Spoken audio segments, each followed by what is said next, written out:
बच्चों, तो आज ये वीडियो थोड़ा सा लेट मैंने डाला। वैसे 2 दिन पहले डाल देता हूँ टेस्ट के, आज एक ही दिन पहले डाल रहा हूँ क्योंकि थोड़ा सा क्लासेस भी थी और प्लस ठीक है ना, थोड़ा सा दिक्कत था नहीं कोई रिकॉर्ड करने के लिए। और सब बढ़िया। ठीक है। क्या ऐसे देखा ना, जब कोई था नहीं तो कल छुट्टी था ना, सोमवार था। ठीक है। ओके। तो हम लोग लोकोमोशन मूवमेंट पढ़ चुके हैं। कुछ बच्चों का लास्ट पोर्शन जो है थोड़ा सा पहले एक गड़ल वाला छूटा है, तो हम लोग अच्छे से कवर करेंगे। यहाँ पे 1 घंटे का वीडियो होगा, बहुत ज़्यादा नहीं होगा। ठीक है। तो locomotion and movement one of the most important chapter of human physiology. काफी इजी है, मैक्सिमम चीजें रटने वाली होती हैं, लेकिन शुरू का जो हाफ पोर्शन है वो एकदम कॉन्सेप्चुअल है। चलिए पढ़ते हैं उसको। ठीक है ना बाबू। तो लोकोमोशन एंड मूवमेंट। मूवमेंट का मतलब क्या होता है, जैसे मैं खड़ा हूं यहाँ पे और मैं कुछ भी मूवमेंट कर रहा हूँ, हाथ को ऐसे हिला रहा हूँ इधर उधर, कान हिला रहा हूँ, आंख हिला रहा हूँ, ठीक है ना, ऐसे करके दिखाओ। ठीक है। तो ये सब चीजें मूवमेंट में आती हैं। किस में आती है? मूवमेंट। यानी कि हम बॉडी का कोई भी ऑर्गन अपनी पोजीशन पे रहकर ही उसको हिला रहे हैं, उसको बोलते हैं क्या बाबू? मूवमेंट।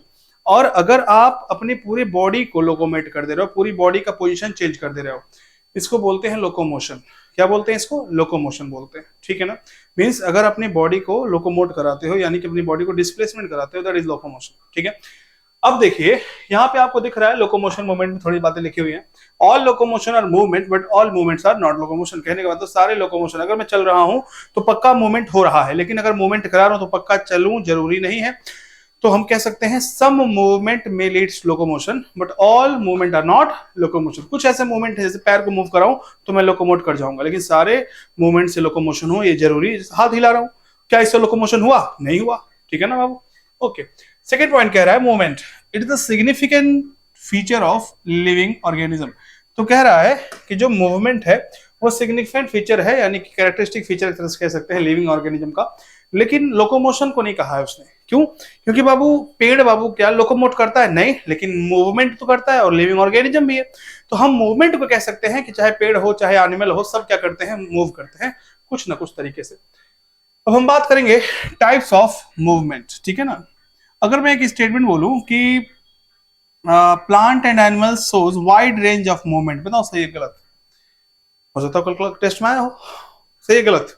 तो वाइड रेंज बिल्कुल सही है यार। ऐसा मत सोचो अरे प्लांट होगा तो वाइड नहीं। अरे एनसीईआरटी की पहली दूसरी लाइन है ये, ध्यान से देखना। तो सही है।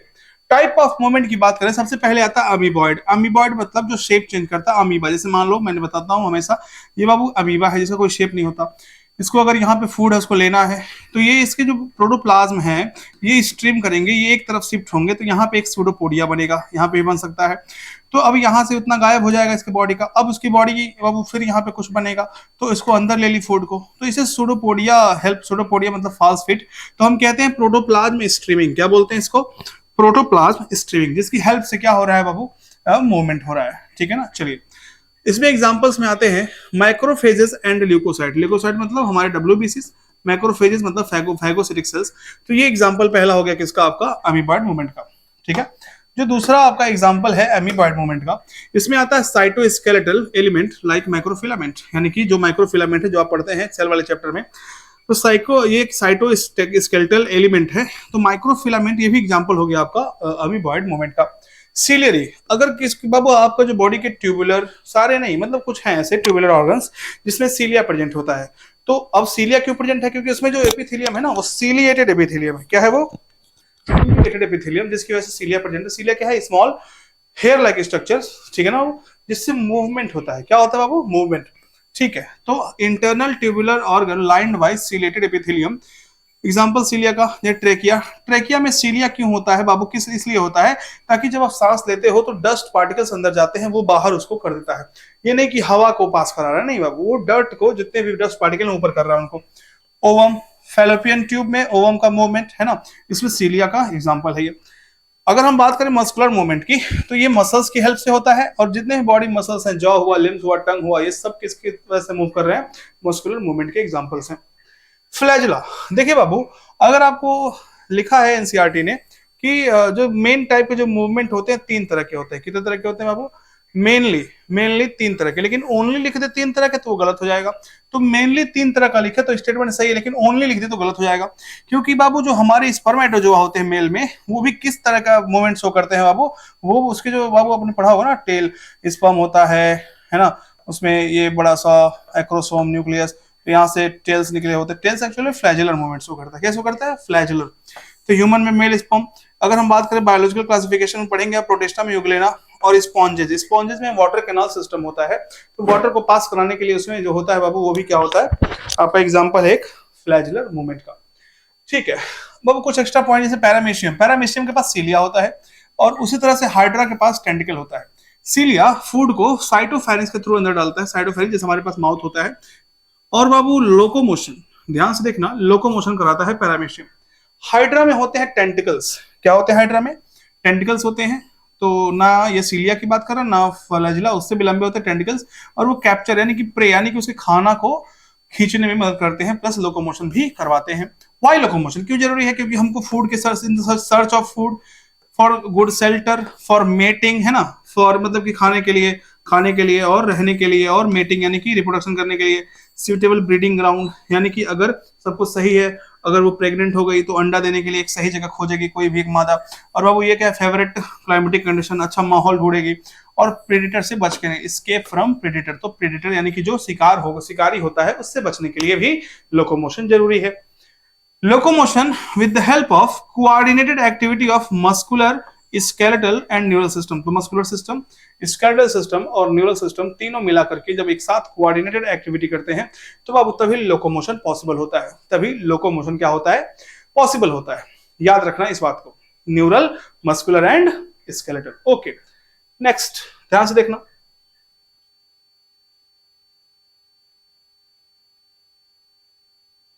ये हमारी पहले स्लाइड हो गई। चलिए तो खुल रहा है। इसके बाद हम बेसिकली इस चैप्टर में बात करने वाले हैं टाइप ऑफ मसल्स की। किसकी बात करेंगे? मसल्स की बात करेंगे पहले। तो देखेंगे मसल जो होता है मेसोडर्मल होता है। क्या होता है? Muscle mesodermal. सारे मसल्स हमारे मेसोडर्मल ओरिजिन के होते हैं, बस कुछ को छोड़ के, जैसे सेलरी बॉडी, हमारे आई बाल जो मसल्स होते हैं ये सब, ठीक है ना। बाकी ये सब ये दोनों क्या है? एक्टोडर्मल। बाकी सब क्या है? मेसोडर्मल। अगर हम बात करें तो हमारी बॉडी में 639 मसल्स होते हैं। कितने मसल्स होते हैं? 639। एकदम याद रखना, सब क्वेश्चन बोल रहा हूं मैं एक एक। ओके, मसल्स की और बात करें तो 40 से 50% जो मसल्स है बॉडी में, जो बॉडी का वेट है वो किससे बना हुआ है? मसल से बना हुआ है। किस कितना? 40 से 50, ना कि 45 से 50। ओके, और अगर हम बात करें तो जो मसल्स होते हैं तीन तरह के होते हैं। कितने तरह के होते हैं? तीन तरह के। पहला क्या? पहला आपका हो गया स्केलेटल मसल, दूसरा क्या हुआ? स्मूथ मसल, और तीसरा क्या हुआ वो आपका, है ना, कार्डियक मसल। चलिए देख लेते हैं क्या कह रहा है ये। देखिए ओरिजिन क्या है इसका? मेसोडर्मल। प्रॉपर्टी क्या है वो मसल्स के? पहला एक्साइटेबिलिटी, यानी कि एक्साइट हो सकता है। एक्साइटेबिलिटी का मतलब क्या होता है? स्टिमुलस को रिसीव कर सकता है, एक्सटर्नल स्टिमुलस को रिसीव कर सकता है और उसके बाद उसको कंडक्ट कर सकता है, इंपल्स को। एक्साइटेबिलिटी। दूसरा इलास्टिसिटी, मतलब इलास्टिसिटी मतलब एक ऐसी प्रॉपर्टी जो अपने शेप को फिर से रीगेन कर ले। अगर उसके शेप को बिगाड़ोगे तो फिर वापस अपना वो पुराना शेप, ओरिजिनल शेप में आ जाएगा। इसको बोलते हैं इलास्टिसिटी। एक्सटेंसिबिलिटी का मतलब अपना लेंथ बाबू बढ़ा सकता है। कॉन्ट्रैक्टिबिलिटी का मतलब रिलैक्स हो सकता है और कॉन्ट्रैक्ट हो सकता है। तो ये चार प्रॉपर्टी है, इलास्टिसिटी, एक्साइटेबिलिटी, कॉन्ट्रैक्टिबिलिटी और एक्सटेंसिबिलिटी। ये इसकी चार प्रॉपर्टी हो गई। अगर हम बात करें तो बता दिया 639 मसल्स होते हैं नंबर, और ये आपका 40 से 50% बॉडी वेट मसल्स के होते हैं। Type of muscles. मसल्स पहला वॉलेंट्री मसल या स्ट्रेटेड, या तो हम कहें स्केलेटल मसल। पहला हो गया स्केलेटल मसल। तीन नाम है, तीनों को हम वेरीफाई करते हैं। देखिए ध्यान से। स्केलेटल मसल इसलिए क्योंकि ये जो मसल्स होते हैं स्केलेटल सिस्टम से एकदम चिपक के रहते हैं, उससे क्लोजली अटैच रहते हैं, क्लोजली जुड़े होते हैं, क्लोजली पाए जाते हैं, तो इसलिए हम इसको स्केलेटल कहते हैं। बाकी स्ट्रेटेड इसलिए क्योंकि अगर आप देखेंगे स्केलेटल मसल तो वो स्केलेटल मसल पे स्ट्रेटेड ये अपीयरेंस होता है, इसलिए इसको स्ट्रिप्ड भी कहते हैं। बाकी वॉलंटरी इसलिए क्योंकि हमारे कंट्रोल में है, हम जैसा चाहे, जैसे हम मार्कर फेंकना तो फेंक दिया हमने, हमने चाहा कि फेंका जाए तो फेंक गया, तो इसलिए हम कह रहे हैं कि हमारे हिसाब से ये इच्छा के अनुसार काम करता है। इनवॉलंटरी और स्मूथ मसल। बाबू इनवॉलंटरी का मतलब क्या है? कि ऐसे मसल जो हमारी इच्छा के अनुसार काम ना करें। इनवॉलंटरी हमारे ब्रेन डायरेक्ट कंट्रोल करते हैं। ध्यान से सुनना, अगर मैं कहूं इसका skeletal muscles can not be controlled by brain, अरे बिल्कुल ब्रेन कंट्रोल, लेकिन हमारी इच्छा के अनुसार कर रहा है ना, लेकिन डायरेक्टली नहीं कर रहा, याद रखना इसको। कार्डियक मसल्स तीन तरह के मसल्स ही होते हैं। चलिए अब बात करते हैं एक एक करके। सबसे पहले हम बात करेंगे स्केलेटल मसल के। तो मेजर पोर्शन हमारे चैप्टर का कवर करता है स्केलेटल मसल। तो मैंने बताया वॉलंटरी होता है, स्ट्रेटेड होता है, रिलेटेड टू स्केलेटल है। इन्वॉल्व, इन्वॉल्व किसमें है बाबू? देखिए ध्यान से। इन्वॉल्व बॉडी पोस्चर को चेंज कराएगा, बॉडी का मैं ऐसे ऐसे हो रहा हूं तो भी इसमें स्केलेटल मसल, और लोकोमोशन तो करा ही रहा है, ठीक है ना। चलिए अब हम बात करने वाले हैं कि किस तरह से ये काम करता है। ध्यान से देखिएगा क्या है, अगर एक मसल को काटे तो क्या दिखेगा, ये सब बातें हम करने वाले। ध्यान से देखिएगा।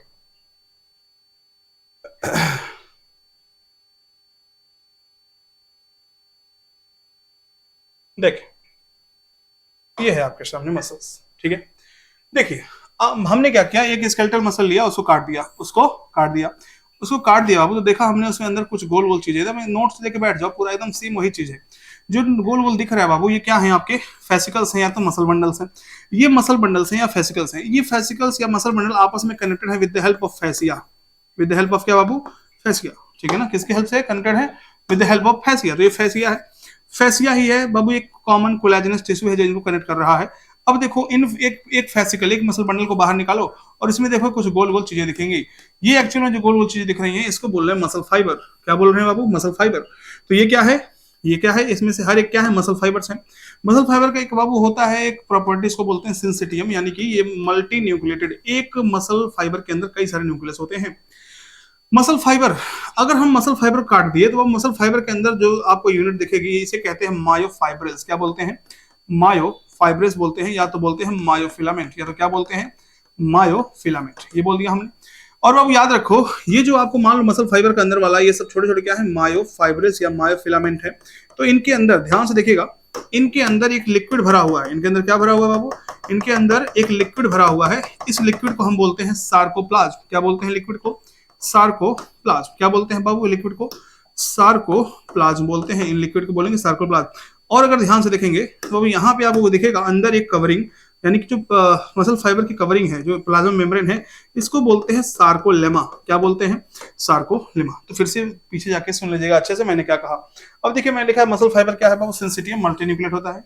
अब देखिए इसको हमने बाहर निकाला तो ऐसा कुछ होता है आपका क्या, मायोफाइब्रिल। तो हमारा अगला टॉपिक जो होगा वो क्या होगा, मायोफाइब्रिल होगा। क्या होगा बाबू, अगला टॉपिक क्या होगा, मायोफाइब्रिल। ध्यान से देखना, तो ये है मायोफाइब्रिल या मायोफिलामेंट। ध्यान से देखिएगा सब लोग, क्या है ये, मायोफाइब्रिल या मायोफिलामेंट। आपके सामने ये दिख रहा है सब। एक बार हम सब लोग नोट्स लेके बैठ जाएं, जो लोग नोट्स नहीं है उनके पास वो ऐसे ही देखें, कोई दिक्कत नहीं, सबको समझ में आएगा। ध्यान से देखिएगा, हम पढ़ रहे हैं मायोफाइब्रिल या मायोफिलामेंट। चलिए देखते हैं क्या होता है। ध्यान से देखिए, आपके सामने एक सिलेंड्रिकल शेप का है मायोफिलामेंट या तो मायोफिब्रिल्स। ओके, क्या है ये क्या है, ध्यान से देखना बाबू। आप देखिए मायोफाइब्रिल्स या myofilament, it is made up of two types of protein, that is actin protein और मायोसिन प्रोटीन। ध्यान सुनना, एक्टिन प्रोटीन जो होता है ये पतला होता है, इसको बोलते हैं थिन फिलामेंट। और मायोसिन प्रोटीन थोड़ा सा मोटा होता है स्ट्रक्चर, इसको बोलते हैं थिक फिलामेंट। थिन फिलामेंट किसको, एक्टिन को, और थिक फिलामेंट किसको, मायोसिन को। चलिए ध्यान से देखिए, अब देखिए ध्यान से, यहाँ पे क्या होगा, ये जो एक्टिन फिलामेंट है, कौन है बाबू, एक्टिन फिलामेंट। ध्यान से देखिएगा, अगर देखेंगे, अगर हम देखें, ध्यान से देखिएगा सब लोग, हाँ, अगर हम देखें, है ना, अगर हम देखें तो एक मायोसिन फिलामेंट के ऊपर दो पतले पतले एक्टिन हैं। एक मोटे मायोसिन के ऊपर दो पतले से, देखो ये मान लो है मायोसिन, है ना, ये देखो दिख रहा है सबको, ये मायोसिन है। मायोसिन के ऊपर एक्टिन इस तरह से ओवरलैपिंग किए हुए हैं। क्या किए हुए हैं, ओवरलैपिंग। तो इसको हम बोल रहे हैं कि दो एक्टिन नॉर्मली मतलब कॉन्ट्रैक्शन नहीं हो रहा है, एकदम रेस्टिंग स्टेज में, दो एज, ये पूरा एक्टिन है, एक्टिन का एज दोनों तरफ से इसको ओवरलैप किए हुए हैं। कैसे, पार्शियली। कैसा ओवरलैपिंग है बाबू, पार्शियली ओवरलैपिंग किया हुआ है। कोई दिक्कत, ओके आगे देखिए। तो पार्शियली ओवरलैपिंग की हुई है, तो हम कहेंगे ये पतला पतला क्या है, एक्टिन। ये मोटा सा जो नीला नीला दिख रहा है यहाँ पे इस फिगर में, हमेशा नीला नहीं होता है, मतलब यहाँ पे मैंने दिखाया है। तो इसको बोलते हैं बाबू क्या, मायोसिन। क्या बोलते हैं, मायोसिन। और बड़ा कर दूं, चलिए देखिए ध्यान से,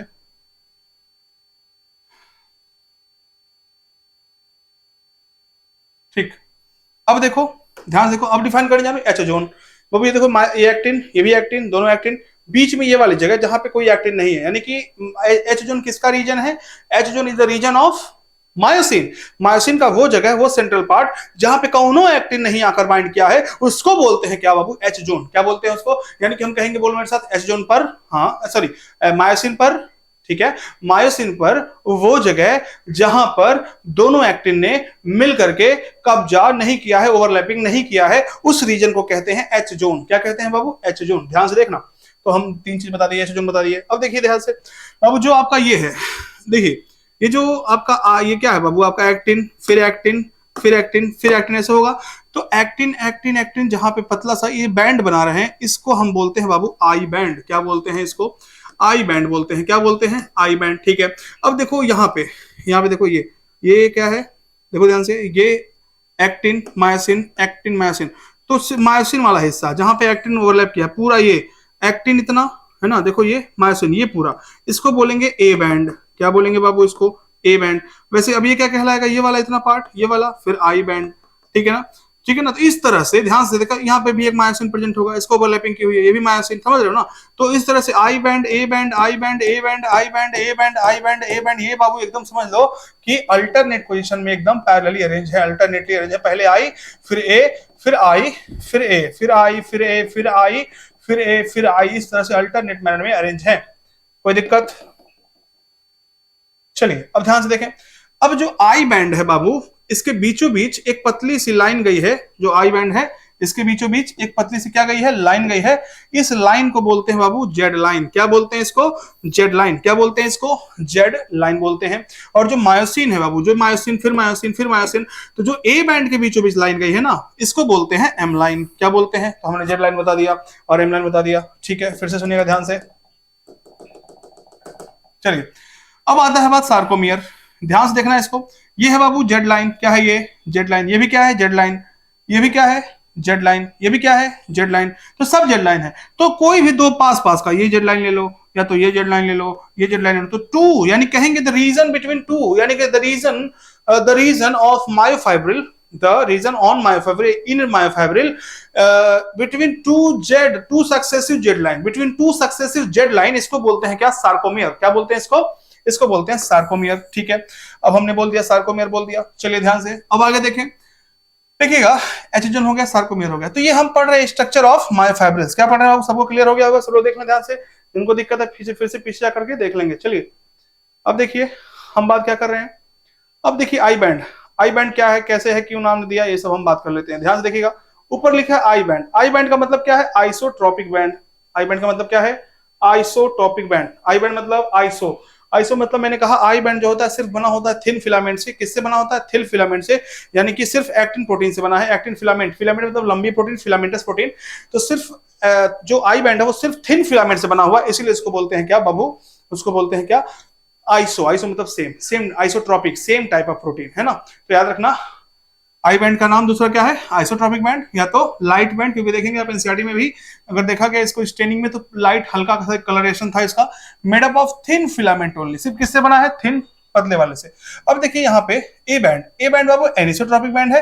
डार्क बैंड कहते हैं इसको। एनिसो मतलब डिफरेंट टाइप ऑफ प्रोटीन, यानी कि दो तरह के प्रोटीन से बना है। किससे किससे बाबू? थिक और थिन फिलामेंट से। लेकिन मैंने साफ साफ लिखा है यहाँ पे कि एनसीईआरटी से लिखा है उसने कि सिर्फ मायोसिन से बना है। ध्यान से देखना, ए बैंड का नाम एनिसोट्रोपिक इसीलिए पड़ा क्योंकि वो बाबू कहीं पे एक्टिन दिखा, कहीं मायोसिन दिखा, लेकिन एनसीईआरटी कह रही है सिर्फ मायोसिन से बना है। तो हम टिक भी उसी करेंगे कि आपका जो ए बैंड है इट्स कंपोनेंट इज ओनली क्या? Myosin. Its component is only myosin. Okay, एसिडोन डिफाइन कर दिया। Region of myosin not overlapped by thin filament. Z line क्या है? जेड लाइन का कंपोजिशन बाबू, जेड इलास्टिक फाइबर, यानी कि सेंटर किसमें प्रेजेंट है? Centre of I band. I band के सेंटर में प्रेजेंट है। आई बैंड के सेंटर में प्रेजेंट है कौन? Elastic fibre. कौन प्रेजेंट है? Elastic fibres. Centre of I band, याद रखना, सेंटर ऑफ क्या? I band, centre of I band. ये देखिए M line, thin fibrous membrane. M line कहाँ है बाबू? M line centre of A band. Centre of A band के जो लाइन बाबू गई है वो किससे बनी है? थिन, एकदम याद रखना, ये इलास्टिक फाइबर क्वेश्चंस होते हैं ये सब। सार्कोमियर सक्सेसिव जेड लाइन बता दिया। A and I band alternate होते हैं। रेस्टिंग स्टेज में क्या होता है? ध्यान से देखो, रेस्टिंग स्टेज में क्या होगा? रेस्टिंग स्टेज में, अब ध्यान समझो इसी बात को।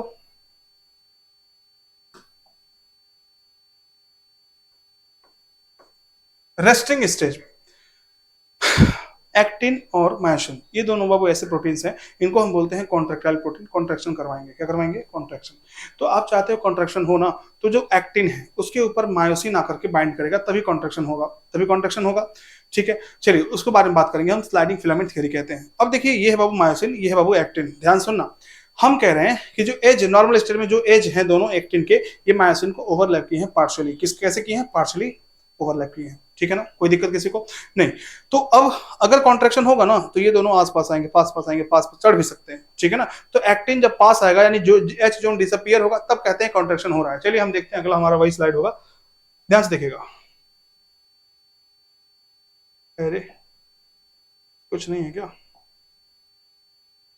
अच्छा चलिए दूसरा पेज खोलते हैं। तब तक हम, जब खुलेगा तब तक हम, पता नहीं क्यों टाइम लगता है खुलने में।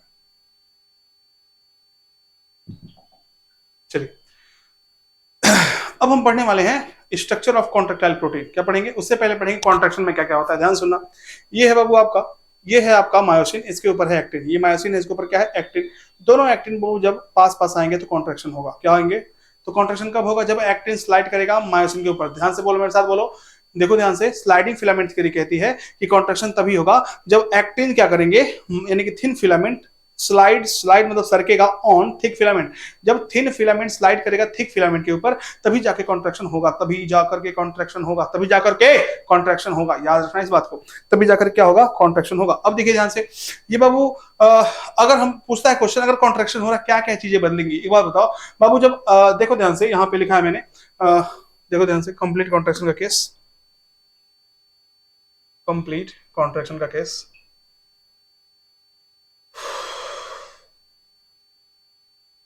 देखिए कंप्लीट कॉन्ट्रैक्शन दिख रहा होगा पूरा, अच्छे से लिखा मैंने, रंगीन इसलिए। देखिए ध्यान से कितना सुंदर फिगर बनाया। ये बाबू जेड लाइन है, ये क्या है? ध्यान से देखो, ये है जेड लाइन। ये क्या है? ये है आपका जेड लाइन। ये भी क्या है? आपका जेड लाइन। जेड लाइन है, ठीक है। अगर जेड लाइन, दोनों जो दो जेड लाइन के बीच की दूरी क्या बोलते हैं? सार्कोमेयर। क्या बोलते हैं बाबू? सार्कोमेयर, ठीक है। यहाँ क्या होता था? पहले एच जोन होता था, लेकिन अब एच जोन नहीं है। क्यों ऐसा है बाबू? एच जोन क्यों नहीं है? एच जोन इसलिए नहीं है क्योंकि अब कॉन्ट्रैक्शन हो गया। देखो ध्यान से, ये भी आई है, ये भी आई, दोनों आई पास पास आ गए, पास पास आ गए तो कॉन्ट्रैक्शन हो गया। मैंने कहा कि दोनों एक्टिन फिलामेंट, क्या दोनों एक्टिन फिलामेंट अगर पास पास आ जाते हैं, यानी कि अगर मायोसिन के ऊपर सरकते हैं और पास पास आएंगे, इसको हम बोलते हैं क्या? इसको बोलते हैं कॉन्ट्रैक्शन। क्या बोलते हैं? तो अगर बाबू ये जो ऐसे था, देखो यहाँ बीच में गैप, अगर ज्यादा गैप ज्यादा था, लेकिन जब कॉन्ट्रैक्शन हो तो गैप कम होगा, एक समय आएगा जो कॉन्ट्रैक्शन के बाद एच जोन डिसअपियर हो गया। तो हम कहेंगे कॉन्ट्रैक्शन में सबसे पहला पॉइंट क्या? H zone disappear. क्वेश्चन बनते हैं एकदम साफ साफ कि एच जोन क्या होगा? डिसअपियर होगा। अब बताओ, पहले सार्कोमेयर इतना बड़ा था, अब जब पास पास आएंगे तो आई बैंड भी पास पास आएगी, आई बैंड पास पास आएगी तो आई बैंड का लेंथ क्या हो गया? घट गया। आई बैंड का लेंथ घट गया। ध्यान देखो, पहले मान लो इतना चौड़ा था, पहले इतना चौड़ा रहा होगा, फिर अब जब पास आ रहा है, पास आ रहा है तो ये भी अगर जेड लाइन पास आएगा, अगर तो आई बैंड पास आ रहा है, अगर पास आएगा बाबू तो हम कहेंगे कि हाँ आई बैंड की लेंथ घट रही है। लेकिन बाबू ये जो ए बैंड है ना, देखो ध्यान से, ए बैंड, इसकी लेंथ में कोई चेंज नहीं आता, तो हम कहते हैं ए बैंड की लेंथ में कोई चेंज नहीं आता है। क्वेश्चन सब है, एकदम ध्यान सुनना, एक एक वर्ड को सुनना, कुछ स्किप मत करना, ठीक है ना, कुछ स्किप नहीं करना। देखो H zone disappear, H zone गायब हो गया, आई बैंड की लेंथ कम हो गई, A band length no change. क्या लिखा है एनसीईआरटी ने? Retain its length. क्या लिखा है? Retain its length. अपने लेंथ को क्या कर रहा है? रिटेन कर रहा है। तो इसको हम कह रहे हैं कि कोई चेंज नहीं हुआ। अगर हम बात करें ए बैंड की लेंथ को, ए बैंड की लेंथ में कोई चेंज नहीं। आई बैंड की लेंथ क्या हो गई? कम हो गई। सार्कोमेयर की लेंथ कम हो गई, एच जोन डिसअपियर हो गया। तो ये चेंजेस आते हैं कॉन्ट्रैक्शन के दौरान। किसके दौरान? कॉन्ट्रैक्शन के दौरान ये सब चेंज आते हैं, तो याद रखेंगे इसको। चलिए अब हम बात करते हैं बाबू structure of contractile protein. NCERT का नेक्स्ट टॉपिक स्ट्रक्चर ऑफ क्या? Contractile protein. ध्यान से देखना, structure of contractile protein. Structure of क्या? Contractile protein. स्ट्रक्चर ऑफ क्या? Contractile protein. स्ट्रक्चर ऑफ क्या? कॉन्ट्रैक्टाइल प्रोटीन, ठीक है। तो सबसे पहले बाबू दो तरह के कॉन्ट्रैक्टाइल प्रोटीन है हमारे जो कॉन्ट्रैक्शन रिलैक्सेशन में मदद करते हैं। पहला है एक्टिन। पहला क्या है? एक्टिन। ध्यान सुनना जो बताऊंगा। एक्टिन, दूसरा मायोसिन। पहले एक्टिन पढ़ते हैं। पहले क्या पढ़ते हैं? एक्टिन। एक्टिन में तीन तरह के प्रोटीन्स पाए गए। पहला एफ एक्टिन मतलब फिलामेंटस एक्टिन, दूसरा ट्रोपोमायोसिन, तीसरा ट्रोपोनिन। क्या क्या? एफ एक्टिन, ट्रोपोमायोसिन और ट्रोपोनिन। ध्यान सुनना, जो आपका एफ एक्टिन है, देखो ध्यान से, ये बाबू देखो आपको दिख रहा है ना कई सारे स्पेरिकल स्ट्रक्चर। ये जो ग्लोबुलर स्ट्रक्चर है, यही अगर एक एक इंडिविजुअल की बात करें तो इनको कहते हैं जी एक्टिन या जी सब यूनिट। क्या कहते हैं बाबू? जी एक्टिन और जी सब यूनिट। ये मोनोमर यूनिट है। क्या है? ये लड्डू के दाने हैं जो एक लड्डू बनाएंगे, तो मोनोमर यूनिट है जो जुड़ करके एक चेन बनाएंगे, उस चेन को कहते हैं एफ एक्टिन। फिलामेंट बनाएंगे, पॉलीमर। तो एफ एक्टिन एक पॉलीमरस या फिलामेंटस प्रोटीन है। फिलामेंटस प्रोटीन है, लंबा प्रोटीन है, एक पॉलीमर है जिसमें छोटे छोटे मोनोमर्स, जिसे हम जी सब यूनिट कहते हैं, वो आके जुड़े हुए हैं। वो क्या आके जुड़े हुए हैं, याद रखिएगा। चलिए अब ये है एफ एक्टिन, दूसरा ट्रोपोमायोसिन, तीसरा troponin. F actin, tropomyosin, troponin. ये तो पहला हमने बताया एफ एक्टिन। एफ एक्टिन हो गया बाबू। एफ एक्टिन जो मैंने बताया ना, जी एक्टिन, एफ एक्टिन का जो मोनोमर है, इस जी एक्टिन, मान लो जी एक्टिन है, इसके बीच में एक बाबू एक एक्टिव साइट है, बाइंडिंग साइट फॉर, मैंने कहा था कि मायोसिन अगर आके एक्टिन से बाइंड करेगा तभी जब कॉन्ट्रैक्शन होगा। तो ये बाइंडिंग साइट कहां प्रेजेंट होती है? जी एक्टिन में प्रेजेंट होती है। चलिए अब देखें, लिखा है 2F एक्टिन हेलिकली वाउंड, यानी कि 2 एफ एक्टिन कितने होंगे, ध्यान से सुनना इस बात को। एफ एक्टिन कितने होंगे? 2। ट्रोपोमाइसिन कितना होगा? 2। ट्रोपोनिन कितना होगा? नहीं पता, इनफाइनाइट, हमको नहीं पता इसके बारे में। तो देखिए ये जो आपको गोल गोल व्हाइट कलर का दिख रहा है, ध्यान से देखो सब लोग, ये देखो ध्यान से, ये जो आपको व्हाइट कलर का दिख रहा है ना, ये क्या है एक्चुअल में? ये 2 एफ एक्टिन है। और आपको ब्लू कलर का दिख रहा है और एक धानी कलर का दिख रहा है बाबू, ये जो लंबी सी रस्सी टाइप गई है, ये दोनों बाबू ट्रोपोमाइसिन है। तो मैंने कहा 2 एफ एक्टिन और 2 ट्रोपोमाइसिन। और कहीं कहीं ट्रोपोमाइसिन के ऊपर रेड रेड कलर का 3-3 यूनिट, सब यूनिट कहते हैं, क्या कहते हैं इसको? सब यूनिट। सब यूनिट, 3 सब यूनिट होते हैं, ए बी सी, 3 सब यूनिट होते हैं जो कि ट्रोपोमाइसिन के ऊपर जुड़े हुए हैं, ठीक है ना। चलिए, तो 3 तरह के प्रोटीन होते हैं आपके किसमें? एक्टिन में। चलिए अब देखते हैं, आगे देखते हैं। लिखा है 2F एक्टिन हेलिकली वाउंड, आपस में कैसे हैं? हेलिकली वाउंड है, जो मैंने डायग्राम में दिखा है, एनसीईआरटी में लिखा हुआ है। पॉलीमर कौन है? ध्यान से देखो, पॉलीमर कौन है? F actin. मोनोमर कौन है? G actin. 2 other protein tropomyosin run close to the F actin. F actin के रन क्लोज, एकदम रस्सी बताया मैंने, रस्सी, तो एकदम उसको लपेटे हुए है। कौन? दोनों एफ एक्टिन आपस में लपेटे हुए हैं और उसी के साथ प्रेजेंट है F actin. Troponin attach to tropomyosin. Troponin किससे अटैच है बाबू? Troponin attach to tropomyosin. याद रखेंगे इसको, ये क्या रखेंगे? याद रखेंगे। तो ये आपका हो गया बाबू क्या? तो आपका हो गया ये एक्टिन। अब एक्टिन के नोट पॉइंट क्या है देखना, इसको लिखा हुआ है कि इन द रेस्टिंग स्टेज और सब unit of troponin mask actin. जो सब यूनिट है, जो सब यूनिट है ट्रोपोनिन का, ध्यान से देखना, वो एक्टिन को मास्क किए हुए है। इन द रेस्टिंग स्टेज सब यूनिट ऑफ ट्रोपोनिन, वो मास्क किसको किए? मान लो कि ये एक्टिन है, इस पे ट्रोपोनिन आके मास्क किया है ताकि मायोसिन ना आ पाए, तो इसीलिए अभी कॉन्ट्रैक्शन हुआ नहीं है, इसलिए कॉन्ट्रैक्शन अभी हुआ नहीं है, ठीक है। अगर कॉन्ट्रैक्शन होना है तो बाबू इस मास्किंग को हटानी पड़ेगी, ट्रोपोनिन को एक्टिन पर से हटाना पड़ेगा, तो कॉन्ट्रैक्शन होगा। चलिए आगे देखते हैं। अब हम बात करते हैं मायोसिन की। किसकी बात करेंगे बाबू? मायोसिन की। ध्यान से देखना, मायोसिन, यहाँ पे है मायोसिन, ध्यान से देखेंगे सब लोग। मायोसिन बाबू, मायोसिन का डायग्राम देखिए, ये सांप की तरह का दिख रहा है मायोसिन, ये मायोसिन नहीं बिल्कुल, ये मेरोमायोसिन है। ये क्या है बाबू? मेरोमायोसिन। तो मायोसिन क्या है? ध्यान सुनना बाबू, देखो बना रहा हूं मायोसिन, ये मायोसिन है जिससे कई सारे क्रॉस आर्म्स निकले हुए हैं। देखिए ये मायोसिन है, छोटे छोटे क्या निकले हुए हैं? Cross arm. क्या होता है? चलिए मिलते हैं। मायोसिन एक पॉलीमर है जो कि बना है एक मोनोमर प्रोटीन से, एक प्रोटीन से बना है जिसको बोलते हैं मेरोमायोसिन। क्या बोलते हैं? मेरोमायोसिन, ठीक है। मेरोमायोसिन के 2 पार्ट होते हैं, हैवी मेरोमायोसिन, क्या बोला हमने? हैवी मेरोमायोसिन, एचएमएम, और बोला हमने लाइट मेरोमायोसिन, यानी कि एलएमएम, हेड। अब देखो यहाँ पे ये पूरा का पूरा टेल है, तो टेल से क्या बन गया? मैंने कहा एचएमएम। क्या बन गया? एचएमएम। और अब जो हेड है और साथ में जैसे गर्दन, मान लो कि ये पूरा का पूरा क्या है, देखो ध्यान से, ये पूरा आपका है बाबू मेरोमायोसिन। तो पूरा यहां से यहां तक का पार्ट टेल है और ऐसे उठा हुआ है मान लो, तो ये वाला पार्ट, नेक वाला पार्ट क्या है? Salt arm. और ये पूरा हेड है, तो हेड और सॉल्ट आर्म को जोड़ के बोलते हैं क्रॉस आर्म। हेड और सॉल्ट आर्म को क्या बोलते हैं? क्रॉस आर्म, जो कि मायोसिन के ऊपर हर रेगुलर एंगल पे, हर रेगुलर इंटरवल पे निकला हुआ है, इसको बोलते हैं क्रॉस आर्म। क्या बोलते हैं बाबू? क्या बोलते हैं? Cross arm. तो हैवी मेरोमायोसिन में कौन आ गया? हैवी मेरोमायोसिन में कौन आ गया? क्रॉस आर्म आ गया। कौन आ गया?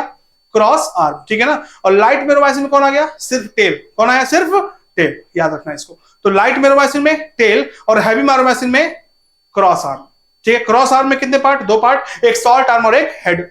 हेड के पास 2 तरह की बाइंडिंग साइट होती है, ध्यान सुनना। हेड के पास 2 तरह की बाइंडिंग साइट होगी। पहला एटीपी बाइंडिंग साइट, जहां पे एटीपी का निर्माण होगा, और active binding site for actin, यही वाला पार्ट जाकर के एक्टिन से बाइंड करेगा।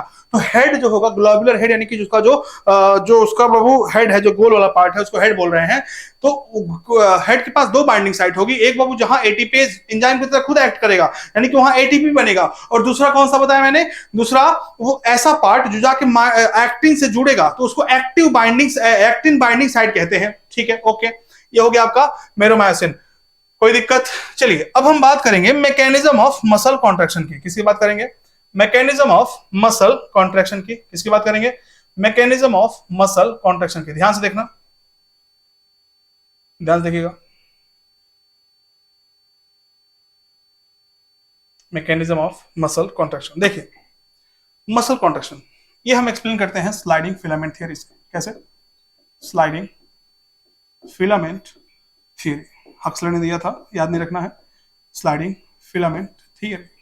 और स्लाइडिंग फिलामेंट थियरी बाबू आपको कहती है कि अगर कॉन्ट्रैक्शन करना है तो जो थिन फिलामेंट है, कौन है, thin filament, thin filament slides over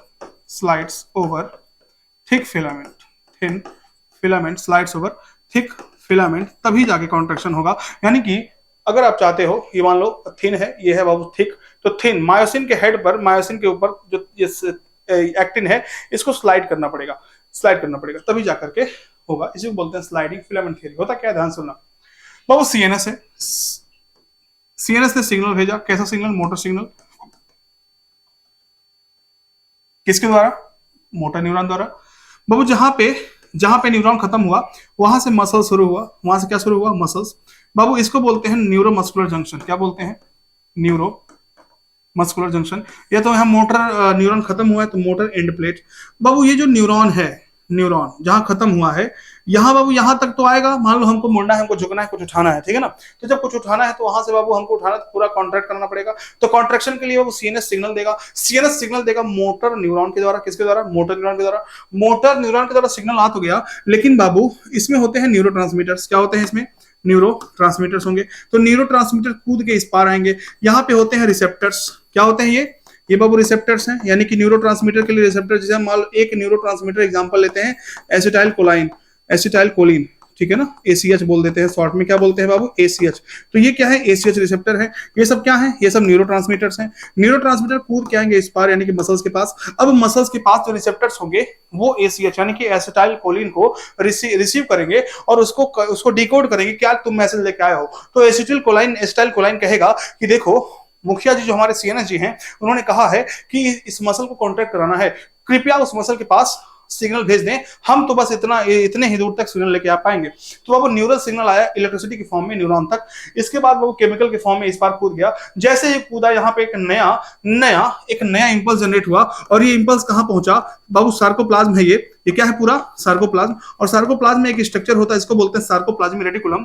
अब सार्कोप्लाज्मिक रेटिकुलम में ये पहुंचा जब इंपल्स, तो वहां पे भरा होता है कैल्शियम, और ये कैल्शियम कहां आ गया, सार्कोप्लाज्म में। ध्यान से सुनना, ये कैल्शियम कहां आ गया, अरे सार्कोप्लाज्म में ही तो बाबू एक्टिन है, ट्रोपोन सब है वहीं पे। अब क्या होगा, ध्यान सुनिएगा, मैंने कहा कि मैसेज आया, मैसेज पहुंचा सार्कोप्लाज्मिक रेटिकुलम तक, और ये सार्कोप्लाज्मिक रेटिकुलम तक जब मैसेज आया तो बाबू अब यहां से निकला कैल्शियम। कैल्शियम कहां फ्री हो गया, कैल्शियम फ्री होकर चला गया सार्कोप्लाज्म में, और अब कैल्शियम, अब वहां पे देखा कि ट्रोपोनिन था जो कि बाइंड किए हुए थे किसको, एक्टिन को। एक्टिन जो एफ एक्टिन है, उसपे जो मायोसिन के लिए बाइंडिंग साइट है, वहां पे कौन बाबू बाइंड किया हुआ है पहले से ही, वहां पे कौन मास्किंग किया है, उस जगह को कवर कौन कर रखा है, ट्रोपोनिन ने। ट्रोपोनिन की एक सब यूनिट है, सब यूनिट ऑफ ट्रोपोनिन, ट्रोपोनिन की एक सब यूनिट है, उसमें बाइंड किया है। और जब सब यूनिट ऑफ ट्रोपोनिन बाइंड किया है तो उसको हटाना पड़ेगा, तब जाके मायोसिन यहाँ के एक्ट करेगा। और मायोसिन को हटाने के लिए बाबू ध्यान सुनना, अगर आप चाहते हो मायोसिन वहां से हट जाए तो बाबू क्या होगा, सॉरी वहां से ट्रोपोनिन हट जाए तो ट्रोपोनिन को और कोई अच्छा दे दो, तो बाबू जो कैल्शियम है उसकी बाइंडिंग एफिनिटी एंड ट्रोपोनिन की बाइंडिंग एफिनिटी उसके लिए ज्यादा होती है। तो जैसे ही कैल्शियम आएगा, ट्रोपोनिन उसको छोड़ के कहेगा अरे कैल्शियम आ गया, चलो उसके पास, और कैल्शियम से बाइंड कर लेगा। और जब कैल्शियम से बाइंड कर लेगा तो बाबू मास्किंग हट जाएगी, इसको कहते हैं रिमूवल ऑफ मास्किंग। और बाबू यही तो सोच रहा था कौन, मायोसिन जाएगा एक्टिन के ऊपर एकदम छलांग लगा देगा, और बाबू हो जाएगा क्रॉस ब्रिज का फॉर्मेशन। और जैसे ही क्रॉस ब्रिज बनेगा, एक एटीपी खर्च हुई है, याद रखना, उस बॉन्ड के बनाने के लिए एक एटीपी खर्च हुई है, और बाबू एटीपी एक खर्च हुई है, और अब क्रॉस ब्रिज बन गया। क्रॉस ब्रिज बन गया तो कहेंगे कॉन्ट्रैक्शन हो गया, क्या हो गया, कॉन्ट्रैक्शन हो गया। और बाबू अगर फर्दर, ध्यान सुनना, कॉन्ट्रैक्शन हो गया, अब हम रिलैक्सेशन बताने जा रहे हैं। अगर फर्दर वो कोशिश करेगा आगे जाने की तो बाबू अब होगा रिलैक्सेशन, क्योंकि अगर और ट्राई करेगा तो वापस आ जाएगा, वापस देखो वापस आएगा, वापस। और यानी कि अगर और कोशिश करेगा तो सारे कैल्शियम वापस चले जाएंगे कहां पे, सिस्टर्ने में, यानी कि सार्कोप्लाज्मिक रेटिकुलम में वापस चले जाएंगे। और बाबू जब कैल्शियम वापस चले गए तो फिर से ट्रोपोनिन खाली, और फिर से ट्रोपोनिन खाली, तो वो जाएगा किसके पास, वो जाएगा किसके पास, वो जाएगा वो फिर एक्टिन के पास। और एक्टिन पे जो बाइंडिंग साइट है मायोसिन का, फिर से उसको मास्क कर देगा, और सारे के सारे क्रॉस ब्रिज जो बना था वो टूट जाएगा। और जब क्रॉस ब्रिज टूट जाएगा तो कहेंगे रिलैक्सेशन हो गया, कहेंगे रिलैक्सेशन। तो अब रिलैक्सेशन तब तक खत्म नहीं होगा जब तक कि वापस पूरा कैल्शियम वापस नहीं जाता, तब तक रिलैक्सेशन नहीं होगा। यानी कि पूरा का पूरा कैल्शियम वापस पंप बैक हो गया। समझ में आ रहा है बाबू, कोई दिक्कत किसी को? चलिए, तो यहाँ पे इंपॉर्टेंट टॉपिक ये खत्म होता है। अब इसके बाद एनसीईआरटी ने बताया है कि दो तरह के मसल फाइबर होते हैं, एक रेड मसल फाइबर, ध्यान सुनना, एक क्या होता है, ध्यान देखना बाबू, एक होता है रेड मसल फाइबर, क्या होता है, रेड मसल फाइबर, और एक होता है बाबू white muscle fibre, white muscle fibre. ध्यान से देखना इस बात को बाबू, जो रेड मसल फाइबर होता है उसमें मायोग्लोबिन ज्यादा होते हैं, मायोग्लोबिन ज्यादा। और बाबू व्हाइट में मायोग्लोबिन क्या होते हैं, मायोग्लोबिन एक पिगमेंट है जो ऑक्सीजन कैरी करता है, मायोग्लोबिन बाबू किसमें क्या होंगे, कम होंगे। पिगमेंट है जो क्या करता है, कैरी ऑक्सीजन कैरी करेगा मसल्स के सेल्स को बाबू। उसी तरह से यहाँ पे बाबू एनर्जी रेड मसल में ज्यादा होती है तो माइटोकॉन्ड्रिया ज्यादा होगा, माइटोकॉन्ड्रिया ज्यादा होगा, यहाँ पे माइटोकॉन्ड्रिया कम होगा। ठीक है, एक चीज याद रखेंगे, यहाँ पे सार्कोप्लाज्मिक रेटिकुलम, सार्कोप्लाज्मिक रेटिकुलम क्या होंगे, कम, कम होंगे, याद रखना स्टार्ट पॉइंट। और यहाँ पे सार्कोप्लाज्मिक, सार्कोप्लाज्मिक रेटिकुलम क्या होंगे, ज्यादा, सार्कोप्लाज्मिक रेटिकुलम ज्यादा यहाँ होंगे, ठीक है ना। यहाँ पे क्या होंगे, कम, तो यहाँ कैल्शियम में क्या होगा, ज्यादा। यहाँ यानी कि जल्दी जल्दी कॉन्ट्रैक्शन, जल्दी जल्दी कॉन्ट्रैक्शन, यानी कि यहाँ पे लैक्टिक एसिड का एक्युमुलेशन, यानी कि हम कहेंगे यहाँ पे जो एनर्जी आती है किसके हिसाब से आती है, एनारोबिक रेस्पिरेशन के चलते आती है। यहाँ पे अब माइटोकॉन्ड्रिया है तो पक्का बहुत ज्यादा क्या होगा, एरोबिक, यहाँ पे जो एनर्जी आएगी किसके वजह से आएगी, एरोबिक रेस्पिरेशन। ये हो गया आपका व्हाइट मसल फाइबर और आपका रेड मसल फाइबर। चलिए हम पीडीएफ खोलते हैं, पीडीएफ जो भी रटने वाला है पूरा स्केलेटल सिस्टम पढ़ते हैं, ध्यान से देखिएगा।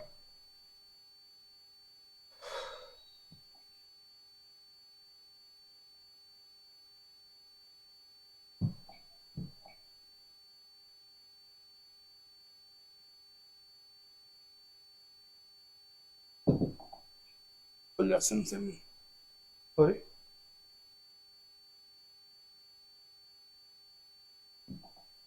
देखिए रिकॉर्ड हो रहा है ना।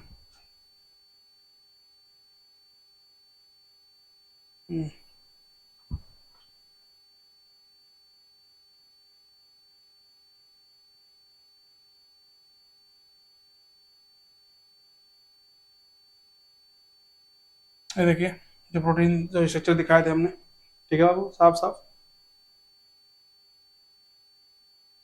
ये बात दिखवा देता हूँ।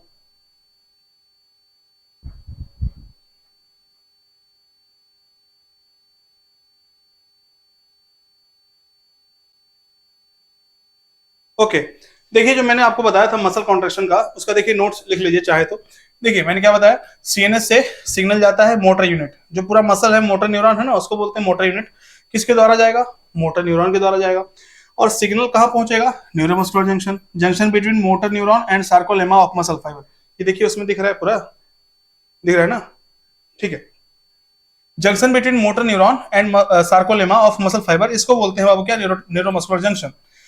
तो न्यूरल सिग्नल कहां पहुंचा, reaching this junction releases a neurotransmitter, जिसको बोलते हैं, मान लो एक एग्जांपल लिया acetyl choline, which generate an action potential, सब बता दिया मैंने, बस लिख सकते हैं यहाँ पे आप जो बाहरी लोग हैं।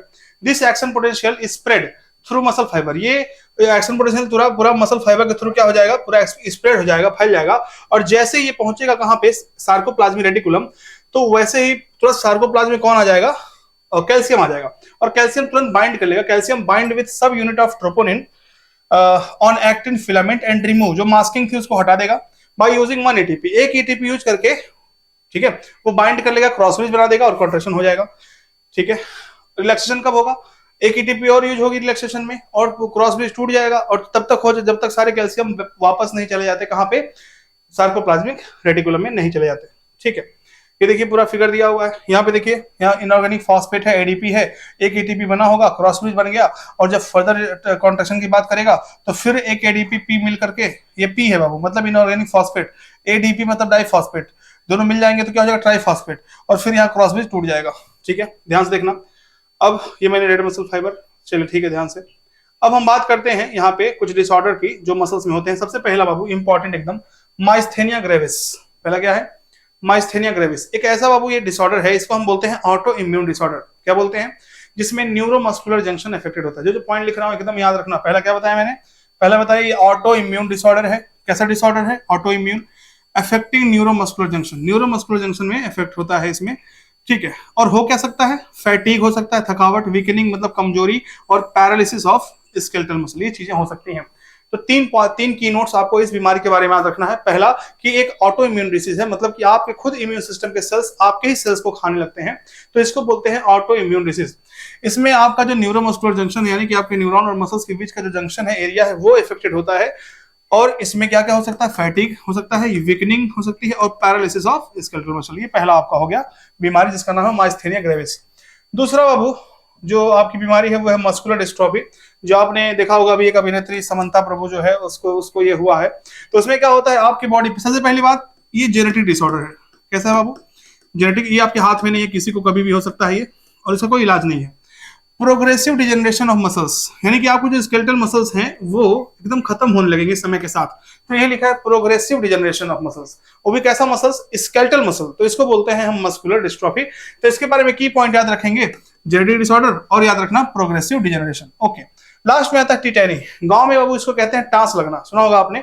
जैसे आप बैठे रहते हो, अचानक से आपको कोई मसल अचानक से एकदम मतलब शिफ्ट हो जाता है, फिर आपको हाथ से उसको सही करना पड़ता है, या तो आप कहीं एक साथ बैठे हुए हो 2-3 घंटे तक, फिर आपको कहीं उंगलियां ऐसे हो जाती हैं, तो ये होता है टिटेनी।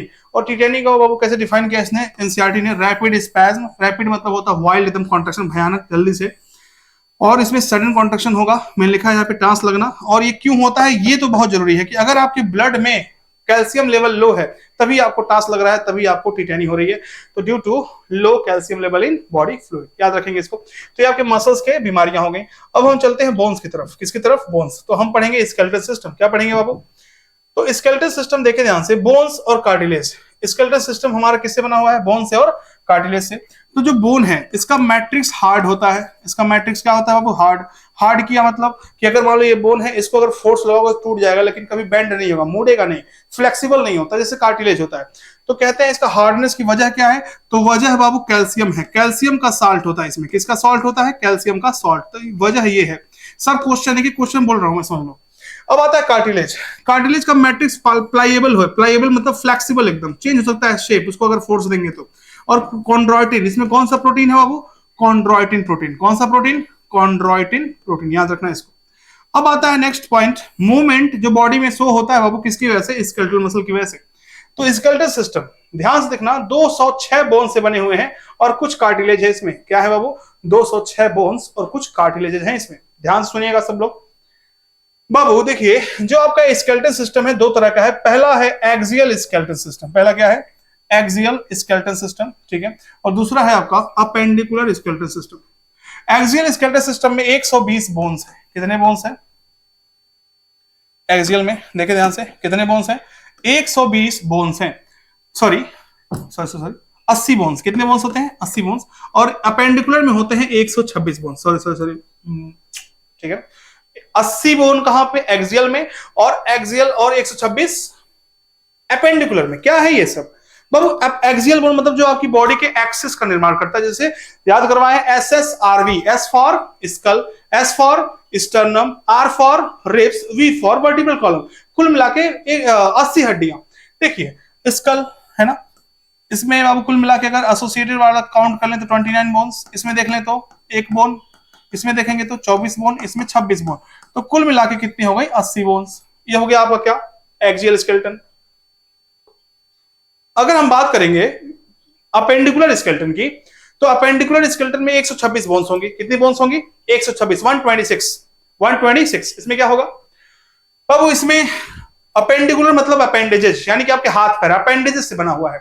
आपके हाथ कहां से निकले हैं, उनको बोलते हैं गर्डल, पेक्टोरल गर्डल। क्या बोलते हैं, तो हाथ आपके दोनों और पेक्टोरल गर्डल, और पैर दोनों और पेल्विक गर्डल। तो हम कहते हैं bones of limbs along with their girdle. क्या बोलते हैं, bones of limbs along with their girdle is known as appendicular skeleton. क्या बोलते हैं उसको, अपेंडिकुलर स्केलेटन। तो ध्यान देना इस बात को। तो हम कहेंगे हमारा हाथ जहां से निकला है उसको बोलते हैं बाबू क्या, उसको बोलते हैं पेक्टोरल गर्डल। जहां से पैर निकला उसे क्या बोलते हैं, पेल्विक गर्डल। तो हम कहेंगे आपके फोर लिम्स, या तो इसको बोलते हैं अपर लिम्स, फोर लिम्स या तो अपर लिम्स, हाइंड लिम्स या तो लोअर लिम्स, हाइंड लिम्स या तो क्या बाबू, लोअर लिम्स, ठीक है। ये है पेक्टोरल गर्डल और ये है आपका पेल्विक गर्डल। पेक्टोरल गर्डल और पेल्विक गर्डल, साउंड सुन लीजिए जरा, पेक्टोरल गर्डल और पेल्विक गर्डल। तो देखेंगे पेक्टोरल में कितने हैं, फोर लिम्स में 30 हड्डियां होती हैं, 30 गुणे 2 कितना हो जाएगा, 60। दो हाथ होते हैं बाबू। हाइंड लिम्स में 30 हड्डियां, 30 गुणे 2 कितना हो गया, 60। अब बचा पेक्टोरल गर्डल में, देखेंगे 2 स्कैपुला होते हैं, 2 क्लेविकल होते हैं, तो 4 हड्डियां होंगी। कितनी हो गई इसके पास, 4 हड्डियां। हम बात करें पेल्विक गर्डल में, तो पेल्विक गर्डल में 2 हड्डियां होती हैं। 2 हड्डी कौन, 2 कॉक्सियल बोन। चलिए आगे हम देखेंगे अब अच्छे से। अब सबसे पहले हम बात करेंगे एक्सियल स्केलेटन की। किसकी बात करेंगे? एक्सियल स्केलेटन की। आ रहा है ना सब? Axial skeleton. बाबू एक्सियल स्केलेटन में कुल मिला कितनी हड्डियां मैंने बताया था? 80। ठीक है। सबसे पहले स्कल। स्कल स्कल में दो पार्ट होते हैं। एक बाबू एसोसिएटेड, मतलब कि जैसे स्कल से जुड़े हुए बोन्स, ये 7 होते हैं। बाकी डायरेक्टली स्कल बोन की बात करें तो 22 होते हैं। तो 22 और 7 29। ठीक है, तो ये 29 हो गया। स्कल में हम बात करेंगे, स्कल एसोसिएटेड में कान के जो हड्डियां होती है जिसे हम ईयर ऑसिकल्स बोलते हैं, हम बात करेंगे अभी। और एक होता है हायोइड। अगर हम बात करें स्टर्नम तो इसमें एक हड्डी होती है पतली सी, मिड थोरैसिक लाइनिंग होती है। और वर्टिब्रल कॉलम में 26 हड्डियां होती हैं। वर्टिब्रल कॉलम की 26 हड्डियों को याद करने का तरीका याद रखेंगे, CTLSC। क्या?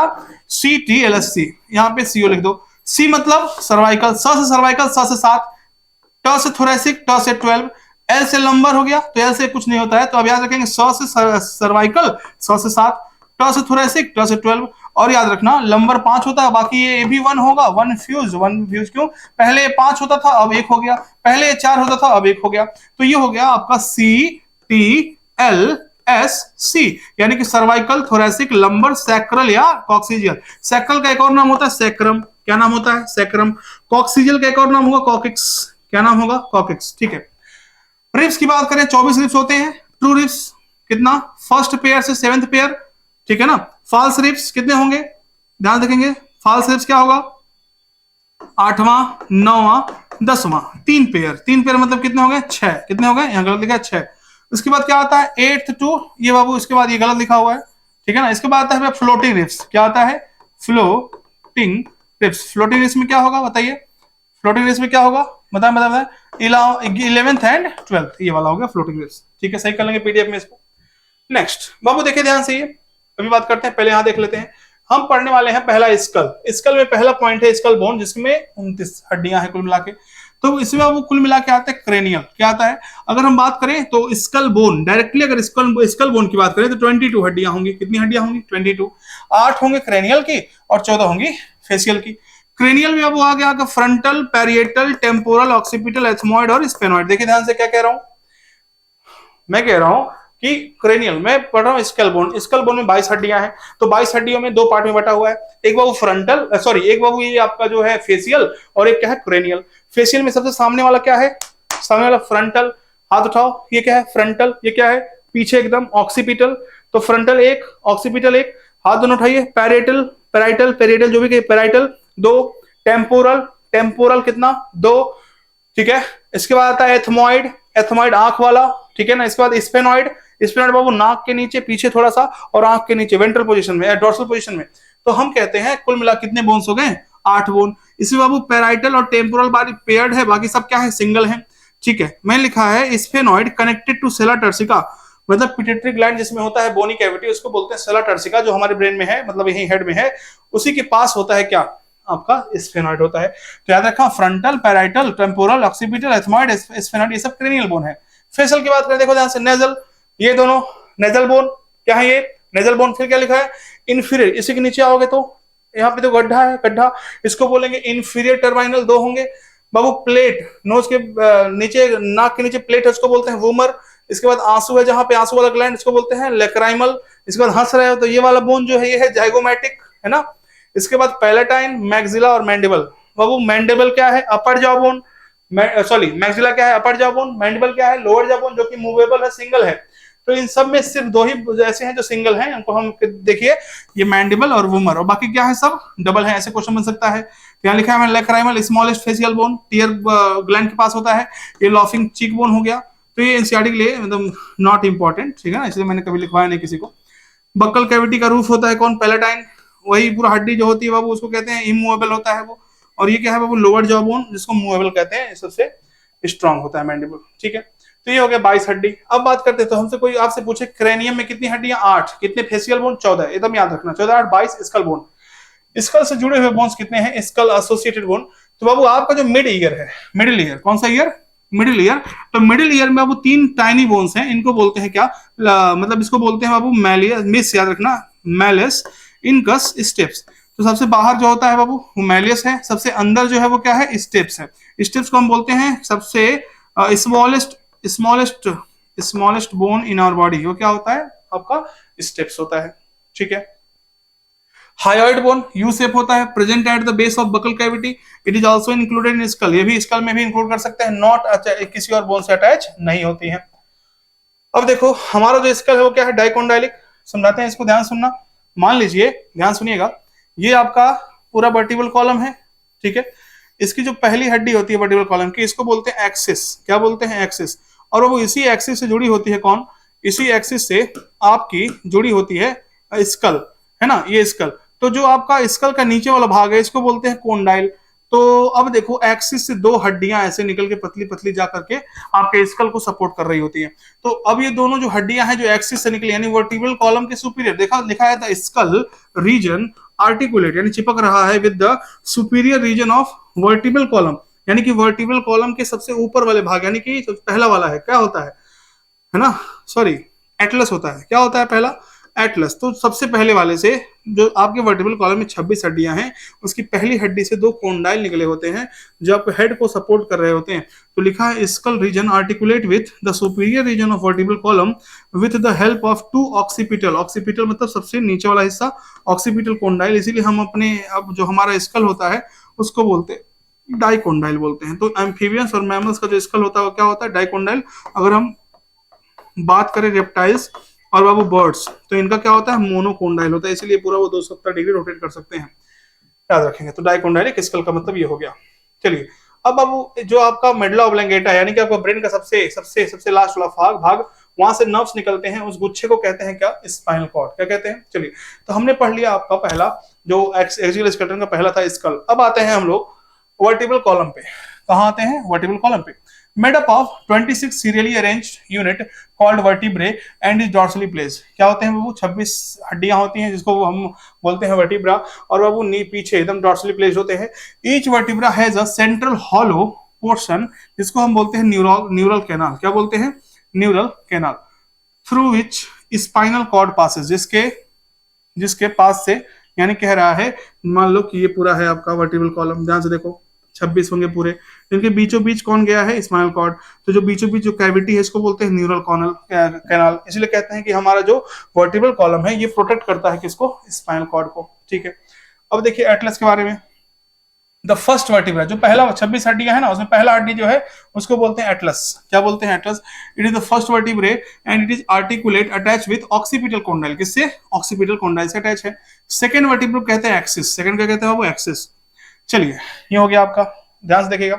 अब बात करते हैं ना फंक्शन ऑफ वर्टिबल कॉलम, किसकी बात करेंगे, फंक्शन ऑफ। तो पहला ध्यान से देखेंगे सब लोग, फंक्शन क्या है इसका, हमारे स्पाइनल कॉर्ड को प्रोटेक्ट करेगा, हमारे हेड को सपोर्ट करेगा, serve as point of attachment for ribs, ribs के लिए पॉइंट ऑफ अटैचमेंट है, और मस्कुलेचर ऑफ बैक, यानी कि आपका जो वर्टिबल कॉलम है इसी से रिब्स जाकर के पीछे अटैच होते हैं, और हमारे जो बैक के मसल्स है वो भी अटैच है इससे। तो ये सब फंक्शन हो गया। यहाँ पे देखें मैंने डाला यहाँ पे, अब वो आपके शुरू में 7 जो है सर्वाइकल वर्टिब्रा है, फिर बीच में 12 ठो क्या है, थोरेसिक वर्टिब्रा, फिर 5 लंबर, और एक बाबू आपका है सैक्रम, और दूसरा है नेक्स्ट कॉक्सिक्स। अब आता है स्टर्नम। बाबू स्टर्नम देखो, आपका जो थोरेसिक कैविटी है उसका मिड एकदम लाइनिंग जो है, वो जो मिड लाइनिंग है उसे कहते हैं बाबू एकदम पतली सी हड्डी, फ्लैट बोन, क्या बोलते हैं, फ्लैट बोन, जिससे हमारे रिब्स जाकर के अटैच हैं। तो ये है आपका स्टर्नम, सिंगल पीस है। रिब्स की बात करें तो 12 पेयर्स होते हैं, कितने पेयर्स होते हैं, 12 पेयर्स, ध्यान से देखना। Each rib is a thin flat bone connected dorsally to vertebral column, पीछे की तरफ जो हमारा रिब्स है बाबू देखो, ये जो रिब्स है हमारा ये निकला हुआ है ना, पीछे की तरफ डॉर्सल की तरफ किससे कनेक्टेड है, पीछे की तरफ वो कनेक्टेड है बाबू वर्टिबल कॉलम से, और आगे वेंट्रल की तरफ किससे कनेक्टेड है, वो स्टर्नम से कनेक्टेड है, ठीक है।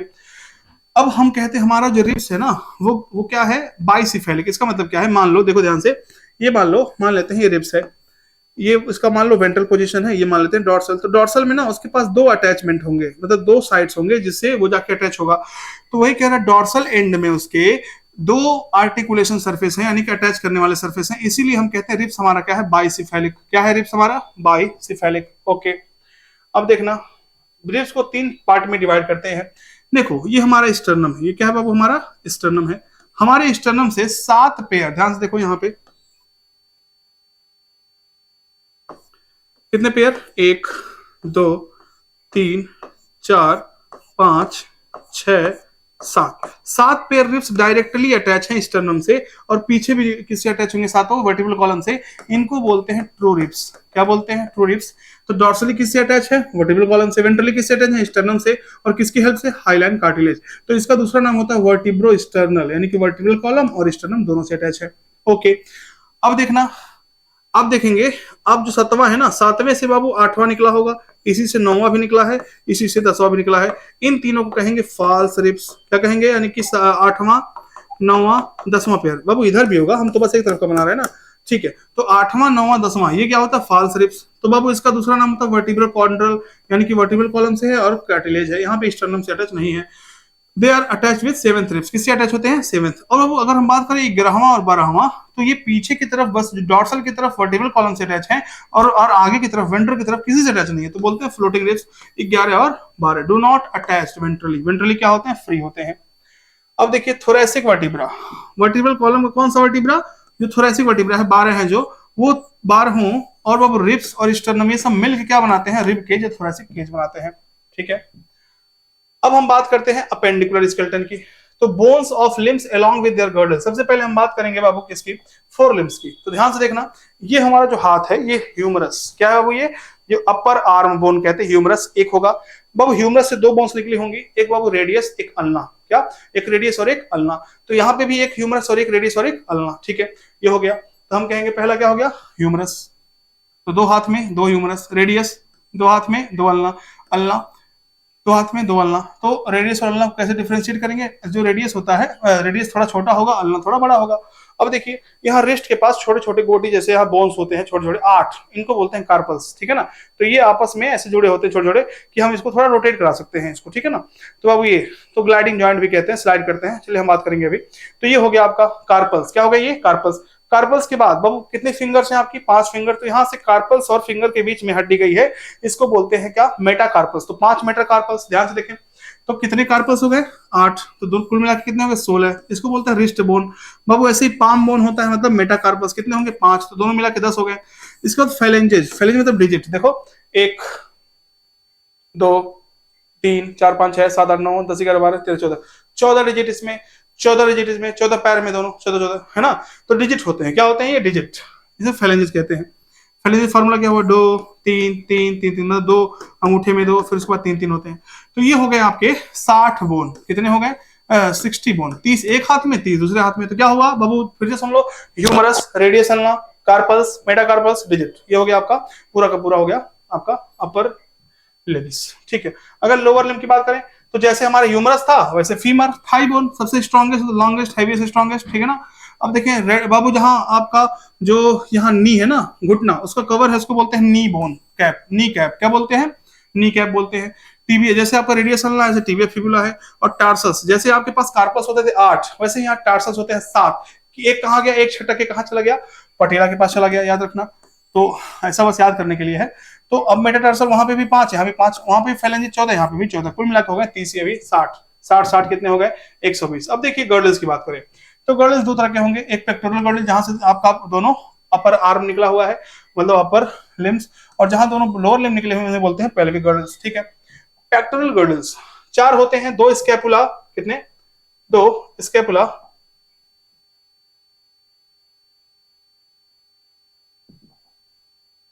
दो स्केपुला होंगे और 2 क्लाविकल होंगे। ध्यान से देखो, ये बाबू हमारा दिख नहीं रहा होगा आपको, ये है ब्यूटी बोन, इसको बोलते हैं क्लाविकल या कॉलर बोन। क्या बोलते हैं? तो 2 कॉलर बोन, और पीछे पीछे की तरफ होता है स्केपुला, दोनों तरफ। तो 2 स्केपुला और 2 क्लाविकल मिला के कहते हैं हम क्या? इसको हम बोलते हैं बाबू आपको pectoral girdle. Help in articulation of, देखो क्या है? Help in articulation of upper limbs with axial skeleton. Axial skeleton से अपर लिम्स को जोड़ता है, वही है बाबू आपका pectoral girdle. Each half of pectoral girdle consist of clavicle and scapula. सबसे पहले बात करेंगे स्कैपुला की। तो स्कैपुला पे आपको क्या क्या याद रखना है? देखो ध्यान से बाबू, स्कैपुला में एक रिज है, एक एलिवेशन है, जिसको बोलते हैं स्पाइन। क्या बोलते हैं? स्पाइन। ये स्पाइन आगे चल करके एक फ्लैट और एक्सपैंडेड प्रोसेस बना रहा है, इसको बोलते हैं एक्रोमियन। क्या बोलते हैं? और इसी एक्रोमियन में क्लेविकल आकर के आर्टिकुलेट होगा। बाबू इसी के नीचे एक बाबू कैविटी होती है, बोलते हैं ग्लेनॉइड कैविटी। नीचे होती है, एबव नहीं, ग्लेनॉइड कैविटी। ग्लेनॉइड कैविटी में कौन आकर अटैच होगा? देखो ध्यान से, मैं कह रहा हूं, देखो ध्यान से, यहाँ पे मान लेते हैं, देखिए ये स्कैपुला है, ये क्या है? ये है स्कैपुला, स्कैपुला ये ना। ठीक है, तो स्कैपुला में एक बाबू छोटा सा ऐसे निकला हुआ स्ट्रक्चर पहाड़ की तरह एलिवेशन है, उसको बोलते हैं स्पाइन। स्पाइन आगे चल करके एक बाबू प्रोसेस बना रहा है, एक डिप्रेशन, एक गड्ढा बना रहा है, उसको बोल रहे हैं बाबू क्या, हम बोल रहे हैं उसको एक्रोमियन प्रोसेस। एक्रोमियन जो कैमरा है मान लो, एक्रोमियन प्रोसेस जो होता है वहीं जाकर के क्लाविकल आकर के जो है, क्लाविकल वहीं जाकर के अटैच है। तो याद रखेंगे कि आपका जो स्कैपुला है उस पे एक गड्ढा है, एक प्रोसेस है, उसको बोलते हैं एक्रोमियन प्रोसेस, वहां पे क्लाविकल आके अटैच होगा, कौन होगा, और उसी के नीचे एक बाबू कैविटी है छोटी सी जिसमें फ्लूइड भरा है, उसको बोलते हैं ग्लेनॉइड कैविटी, और वहां पे आपका जो ह्यूमरस का हेड है वो जाके अटैच है। तो याद रखना कि आपका जो स्कैपुला है उस पे दो पॉइंट्स हैं, दो गड्ढे, एक गड्ढे को बोलना है एक्रोमियन प्रोसेस जहां पर आके क्लाविकल जुड़ेगा, और एक को बोल रहे हैं बाबू हम क्या, ग्लेनॉइड कैविटी जहां पे जाकर के हेड ऑफ ह्यूमरस जुड़ेगा। ठीक है ना, ओके। अब देखिए scapula is a large triangular flat bone situated in dorsal part, पीछे की तरफ, of thorax below second, very important, second और सेवेंथ रिब्स के बीच में, किसके बीच में, सेकंड और सेवेंथ रिब्स के बीच में। नेक्स्ट देखिएगा, scapula has a slightly elevated, थोड़ा सा निकला उठा हुआ, elevated called spine, which project as a flat, आगे जाकर के फ्लैट एक्सपेंडेड प्रोसेस बनाता है जिसको बोलते हैं acromion, responsible for formation off shoulder. अब देखिए clavicle articulate with this process, तो एक्रोमियन से कौन जाके जुड़ रहा है, क्लाविकल, और कंधे का निर्माण हो रहा है। अगर हम बात करें glenoid cavity articulate with the head of humerus to form shoulder joint, जो आपका ग्लेनॉइड कैविटी है उसमें हेड ऑफ ह्यूमरस ज्वाइन हो रहा है, और क्या बना रहा है बाबू आपका, वो शोल्डर जॉइंट बना रहा है। ये देखिए क्लाविकल है, ये आपका कॉलर बोन, ये स्कैपुला है देखिए ट्रायंगुलर शेप का, ये ह्यूमरस है, ये रेडियस है, अल्लाह है, कार्पस, मेटाकार्पस, सब आसान सा है। ठीक है ना। क्लाविकल की बात करें, क्लाविकल इसको बोलते हैं कॉलर बोन, क्या बोलते हैं, कॉलर बोन या तो beauty bone, enhances look of body, body की लुक बढ़ा देगा। Each clavicle is long slender, पतला बोन है, विथ टू कर्वेचर, कितने कर्वेचर हैं, दो, ये कर्वेचर 2 है, ये कर्वेचर 1 है, कितने कर्वेचर है बाबू, 2 कर्वेचर है। This part articulate with acromion, ये पार्ट जो है बाबू आपका कर्वेचर 1 जिधर है, आपको इसे एक्रोमियन पे जाके अटैच होगा, हालांकि ये आपके स्टडी में नहीं होगा। ठीक है, अब हम देखिए शोल्डर, शोल्डर बाबू जो है वो 3 बोन से बना है, स्कैपुला से, क्लाविकल से, ह्यूमरस से। तो स्कैपुला को हम क्या बोलते हैं, शोल्डर ब्लैडर, है ना, क्लाविकल को क्या बोलते हैं, कॉलर बोन, ह्यूमरस को बोलते हैं अपर आर बोन, ये तीनों मिला के बना रहे हैं शोल्डर। अगर हम पूछे शोल्डर जॉइंट कौन बना रहा है, तो ग्लेनॉइड कैविटी ऑफ स्कैपुला और हेड ऑफ ह्यूमरस, ये दोनों मिलकर शोल्डर जॉइंट बनाते हैं। पेल्विक गर्डल की बात करें, छोटा सा है पेल्विक गर्डल, वो पेल्विक गर्डल यहाँ से आपके कुछ बच्चों ने पढ़ा नहीं था, ध्यान से देख लो, थोड़ा स्लो में पढ़ा देता हूँ। पेल्विक गर्डल देखो ध्यान से, ये है पेल्विक गर्डल, चलिए डायग्राम दिखाता हूँ, ऊपर है, ये है आपका पेल्विक गर्डल, क्या है ये आपका पेल्विक गर्डल है। देखिए यहां से भी ऐसे निकला होगा, है ना, ऐसे। तो ये देखिए ध्यान से, ये जो है ना, ये भी कॉक्सल बोन है, ये दूसरा कॉक्सल बोन है। तो कहते हैं each pelvic girdle is made up of 2 coxal bones, तो कॉक्सल बोन्स, ठीक है। और ये इलियम, प्यूबिस और इस्चियम, ये तीनों मिलके क्या बनाते हैं, ये तीनों मिलके क्या बनाते हैं बाबू, ये तीनों मिलके बनाते हैं एक कॉक्सल बोन। हम कहेंगे 1 coxal is equal to 3 small bones, 3 small bones, जिसका नाम क्या है, इलियम, इस्चियम और प्यूबिस। ठीक है, याद रखना इसको। तो ये हो गया आपका पेल्विक गर्डल। अब देखें ध्यान से क्या लिखा है, इसको हम हिप बोन भी कहते हैं। क्या कहते हैं, हिप बोन, यानी कि 3 स्मॉल स्मॉल बोन से बना है, इलियम, प्यूबिस, इस्कियम। कोई कहे तुमसे पेल्विक गर्डल में कितने बोन, तो 6 नहीं, किसको क्या कहना, 2, और अभी 2 क्या है, कॉक्सल बोन। एक कॉक्सल बोन के पास 3, तो हम कहेंगे 2 × 0 3 6 स्मॉल बोन्स का स्ट्रक्चर है, लेकिन हम गिनेंगे 2 ही, क्योंकि ये तीनों फ्यूज रहते हैं आपस में। 2 coxal bone, each coxal bone, तो कहेंगे इलियम, प्यूबिस, इस्कियम। अब देखो जहां पे इलियम, प्यूबिस और इस्चियम तीनों जाके मिले हैं, वहां पे एक गड्ढा बना है, उस गड्ढे को बोलते हैं एसिटाबुलम। क्या बोलते हैं, acetabulum.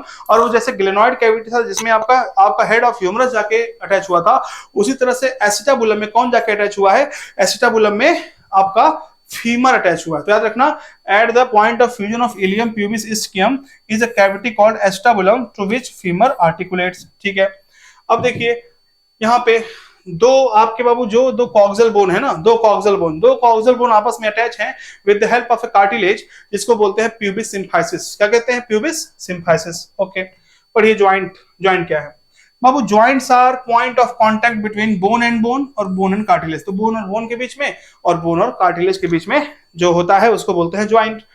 Joint act as fulcrum, the point on which something is supported, है ना, फल्क्रम की तरह वो एक्ट करता है, यानी कि फोर्स को सहता है। मान लो कि ज्वाइंट है, ठीक है, आपको यहाँ पे कोई मारेगा तो इसका फोर्स यहाँ तक जाएगा, लेकिन इसके नीचे नहीं जाएगा। तो ज्वाइंट क्या करता है, एक तरह से फोर्स को सहता है, ठीक है ना। तीन तरह के ज्वाइंट होते हैं। पहला है फाइब्रस ज्वाइंट, एकदम बाबू जो जो अभी पहली बार पढ़ रहे हैं बाबू, एकदम नॉर्मली देखेंगे, क्लास में ऐसे ही पढ़ाता हूँ, बस यही सेम है, बस ध्यान से सुनना, बस ईयरफोन लगा करके, ठीक है, मुस्कुराने की जरूरत नहीं है। फाइब्रस ज्वाइंट, सबसे पहला पॉइंट क्या है बाबू, फाइब्रस ज्वाइंट ऐसे ज्वाइंट होते हैं जो थोड़ा भी मूव नहीं करेंगे, और सिर्फ कहाँ, और स्कल में पाए जाएंगे। स्कल में मतलब मान लो स्कल है किसी का, तो उसमें ऐसे होता है स्कल, ठीक है ना, ऐसे है, तो ये ऐसा लगेगा ना सिलाई हुई है, क्या लगेगा कि सिला हुआ है, किसी ने सिला हुआ है, इसको बोलते हैं सूचर्स। क्या बोलते हैं, सूचर्स। तो याद रखेंगे, फाइब्रस जॉइंट और immovable joint found in flat skull bone which fuse end to end by dense fibrous connective tissue in the form of suture to form cranium। तो कह रहा है कि बाबू अब क्या की पॉइंट क्या क्या पूछेगा इससे, कि तीन तरह के जॉइंट होते हैं। पहला जॉइंट क्या है, फाइब्रस जॉइंट, मूव नहीं कर सकता, टोटली इमूवेबल है। और एग्जांपल क्या है आपका, जो स्कल बोन है, स्कल बोन में सारे कई पार्ट हैं, इसमें सब आपस में जुड़े हुए हैं, विद द हेल्प ऑफ सिलाई की गई है। फ्यूचर मतलब सिलाई, जो कि बाबू किससे की गई है, फाइब्रस कनेक्टिव टिश्यू से। बस दूसरा तरह का जो बोन है बाबू, इसको बोलते हैं कार्टिलेजिनस ज्वाइंट। तो कार्टिलेज से बना होगा, बोन्स और बोन्स के बीच में क्या है बाबू, कार्टिलेज है। लिमिटेड मूवमेंट है ना, कंसिडरेबल मूवमेंट नहीं, लिमिटेड, थोड़ा बहुत मूवमेंट करेगा। और एग्जांपल क्या है, जॉइंट बिटवीन एडजेसेंट, मान लो वर्टिब्रा है, ये भी वर्टिब्रा वर्टिब्रा वर्टिब्रा, वर्टिब्रा के बीच में, दो वर्टिब्रल कॉलम के, दो वर्टिब्रे के बीच में, ताकि बाबू उनके बीच में फ्रिक्शन कम करे, ताकि दबे तो दिक्कत ना हो, तो उसको थोड़ा सा मूव कर सकता है। तो याद रखना, एडजेसेंट वर्टिब्रा के बीच में जो होती है आपकी ज्वाइंट, उसे बोलते हैं क्या, उसे बोलते हैं कार्टिलेजिनस ज्वाइंट। अब तीसरा जो बाबू आपका ज्वाइंट है लास्ट, इसको बोलते हैं साइनोवियल ज्वाइंट। क्या बोलते हैं, साइनोवियल। तो synovial joint characterised by presence of a fluid filled synovial cavity between articulation surface of a two bones. मान लो ये बोन है एक, ठीक है, ये बोन है, दूसरा बोन है, इन बोन के बीच में कैविटी होगी, इसमें फ्लूइड भरा होगा, ताकि ये दोनों बोन आपस में अच्छे से मूव कर सके, तो इसको बोलते हैं साइनोवियल कैविटी।